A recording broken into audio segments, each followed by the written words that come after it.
Now it was here, in this great golden dawn, by her still sleeping husband lain, she gazed into her past as one about to die.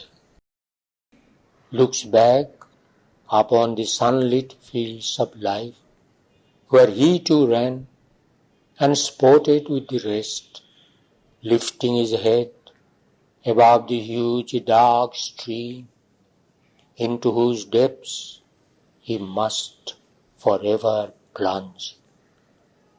All she had been and done, she lived again. The whole year, in a swift and eddying race of memories, swept through her and fled away into the irrecoverable past. Then silently she rose, and service done, bowed down to the great goddess simply carved by Satyavan upon a forest stone. What prayers she breathed, her soul and Durga knew. Perhaps she felt in the dim forest huge, the infinite mother watching over a child. Perhaps the shrouded voice spoke some still word. At last she came to the pale mother queen.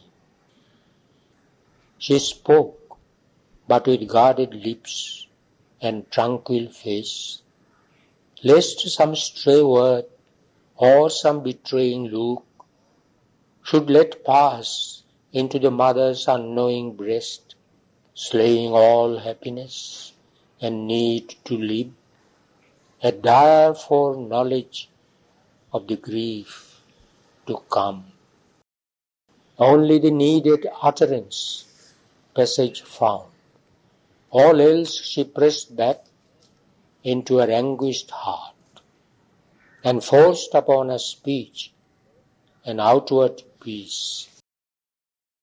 1 year that I have lived with Satyavan, here on the emerald edge of the vast woods, in the iron ring of the enormous peaks, under the blue rifts of the forest sky, I have not gone into the silences of this great woodland that enringed my thoughts with mystery, nor in its green miracles wondered.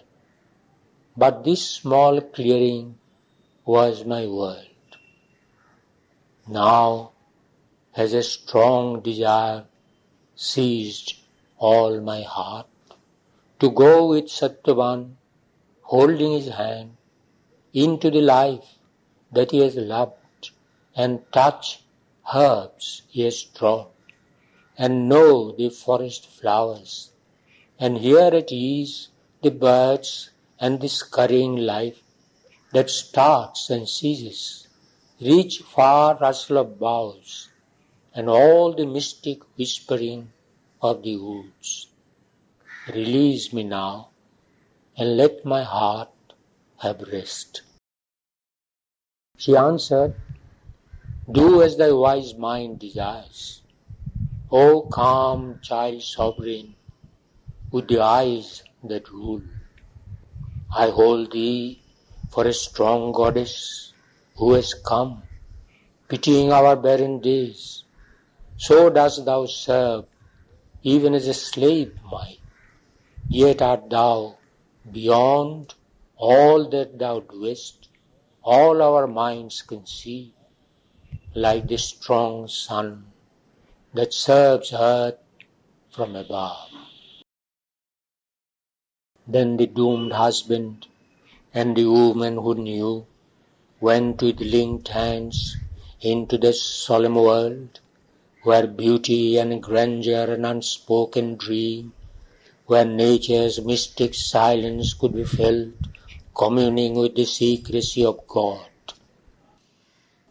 Beside her, Satyavan walked full of joy, because she moved with him through his green haunts, He showed her all the forest riches, flowers innumerable of every odor and hue, and soft, thick, clinging creepers, red and green, and strange, rich-plumaged birds, to every cry that haunted sweetly distant boughs, replied with the shrill singer's name, more sweetly called. He spoke of all the things he loved. They were his boyhood's comrades and his playfellows, coevals and companions of his life, here in this world whose every mood he knew. Their thoughts, which to the common mind are blank, he shared. To every wild emotion felt an answer. Deeply she listened, but to hear the voice that soon would cease from tender words and treasure its sweet cadences, beloved, for lonely memory where none by her walked, and the beloved voice could speak no more.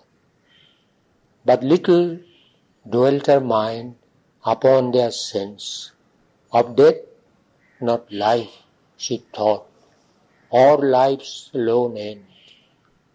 Love in her bosom, hurt with jagged edges of anguish, mourned at every step with pain, crying, now perhaps his voice will cease forever.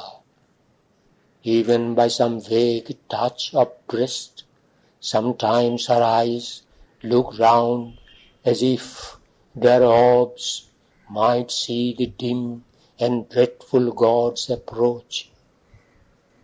But Satyavan had paused. He meant to finish his labor here, that happy, linked, uncaring, they too might wander free in the green deep, primeval mystery of the forest's heart. Wordless but near she watched, no turn to lose of the bright face and body which she loved. Her life was now in seconds, not in hours, and every moment she economized like a pale merchant leaned above his store, the miser of his poor remaining gold. But Satyavan wielded a joyous axe.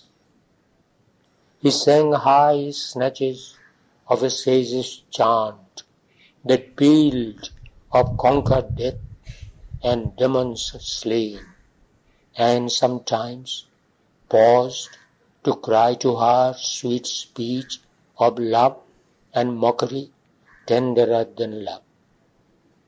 She like a pantheress leaped upon his words and carried them into her cavern heart. But as he worked, his doom upon him came.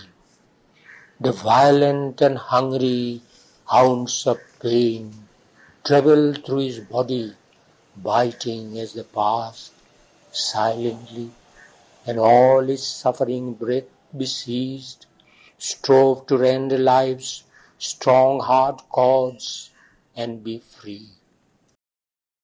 Then helped, as if a beast had left its prey, a moment in a wave of rich relief, reborn to strength and happy ease, he stood, rejoicing, and resumed his confident toil, but with less seeing strokes. Now the great woodsman hewed at him, and his labours ceased. Lifting his arm, he flung away the poignant axe, far from him, like an instrument of pain. She came to him in silent anguish and clasped, and he cried to her, Savitri, a pang cleaves through my head and breast, as if the axe were piercing it and not the living branch. Such ignorance me as the tree must feel when it is sundered and must lose its life. A while let me lay my head upon thy lap and guard me with thy hands from evil fate. Perhaps because thou touchest, death may pass. Then Savitri sat under branches white, cool, green, against the sun, not the hard tree which his keen axe had cloven, that she shunned, but leaned beneath a fortunate kingly trunk. She guarded him in her bosom, and strove to soothe his anguished brow and body with her hands. All grief and fear were dead within her now, and a great calm had fallen. The wish to lessen his suffering, the impulse that opposes pain, were the one mortal feeling left. It passed. Griefless and strong, she waited like the gods. But now his sweet familiar hue was changed into a tarnished greyness, and his eyes, dimmed over, forsaken of the clear light she loved, only the dull and physical mind was left, vacant of the bright spirit's luminous gaze. But once before it faded wholly back, he cried out in a clinging last despair, Savitri, Savitri, oh Savitri, lean down, my soul, and kiss me while I die. And even as her pallid lips pressed his failed, losing last sweetness of response. His cheek pressed down her golden hour. She sought his mouth, still with her living mouth, as if she could persuade his soul back with her kiss. Then grew aware they were no more alone. Something had come there, conscious, vast, and dire. Near her she felt a silent shade immense, chilling the noon with darkness for its back.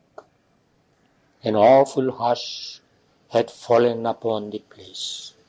There was no cry of birds, no voice of beasts. A terror and an anguish filled the world, as if annihilation's mystery had taken a sensible form. A cosmic mind looked out on all from formidable eyes, condemning all with its unbearable gaze, and with immortal lips and a vast brow, it saw in its immense destroying thought all things and beings as a pitiful dream, rejecting with calm disdain nature's delight, the wordless meaning of its deep regard, voicing the unreality of things, and life that would be forever, but never was, and its brief and vain recurrence without cease, as if from a silence without form or name, the shadow of a remote uncaring God, doomed to his naught, the illusory universe, cancelling its show of idea and act in time and its imitations of eternity. She knew that visible death was standing there, and Satyavan had passed from her embrace.